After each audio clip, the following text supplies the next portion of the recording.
This presentation is a review of the City of Muskegon Master Land Use Plan Updates Housing and Neighborhood Chapters Drafted Goals. Just a disclaimer that the City of Muskegon Master Plan is designed to be a guide and strategy for future land use. This video is meant to provide a brief snapshot of what the current drafted plan outlines for the respective topic. This is not the final version, and we are looking for feedback on this topic. This video was recorded for informational purposes only. Citywide master plan initiatives include the following 4 topics. These are consistent topics covered across all neighborhoods in the city. This presentation, as mentioned, focuses on housing and neighborhoods. Goals for housing and neighborhoods include the following. These will be reviewed in more detail in the following slides. Prior public engagement tied to the City of Muskegon Master Land Use Plan involves neighborhood association workshops held in spring of 2019. Neighborhood plan workshops were held in November of 2021. Economic development and business corridors workshops were held June 2nd and 3rd of 2022. Future opportunities for input will be mentioned at the end of this presentation. The first goal is to create a policy framework to provide housing choice within all neighborhoods. Muskegon was once home to a wide array of housing options at various price points. As flexible development regulations of the past have become more rigid, housing options have become restricted as well. Diverse housing types are needed across the city to provide flexibility and housing choice for residents. Goal 2 calls for infill of vacant residential lots with new housing options. Returning vacant residential lots to productive use through the construction of infill housing is easier said than done. But efficient use of limited amount of land in the city is critical to the city's operations and ability to provide essential services to residents. The third goal is to create walkable neighborhood centers within a short distance of all residents.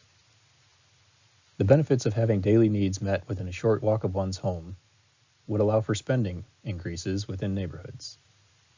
Fewer vehicle trips would be needed to be made outside of the immediate neighborhood, and residents could feel better connected to their community. This was once the norm in Muskegon, but reactivating former neighborhoods serving commercial and civic areas will require many steps. New development that provides public amenities to all residents is another goal. For some development projects, a planned unit development provides an opportunity for the city and developer to negotiate certain public amenities in exchange for variances from zoning regulations. Existing residents can benefit from amenities like waterfront access, sidewalk and street connections, and multi-use pathways or other recreational or park space. Establishing a process to better understand the types of amenities desired in an area is still needed. Goal 5 is to encourage participation in neighborhood associations to create strong neighborhoods with invested residents empowered to address their common needs. A neighborhood association has many benefits for its residents and the community as a whole. The associations improve neighborhood life by helping to build community and respect, give residents a voice, address targeted concerns and issues, and coordinate block cleanups and dumpster days. These associations serve as the direct connection to departments at City Hall. Goal 6 is to reduce blight, dumping, and other negative external effects on neighborhoods.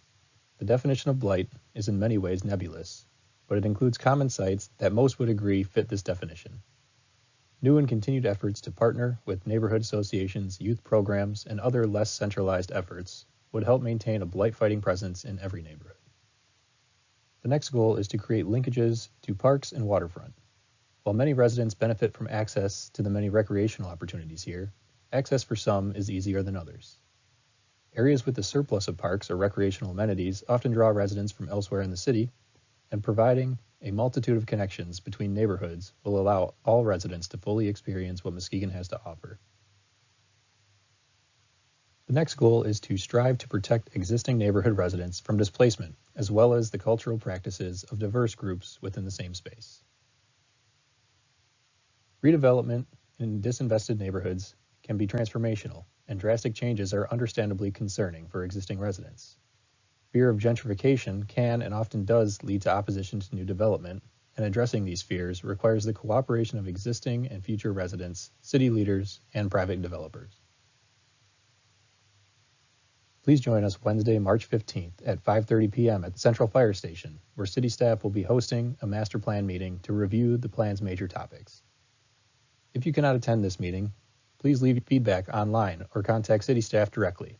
We appreciate any and all feedback we receive.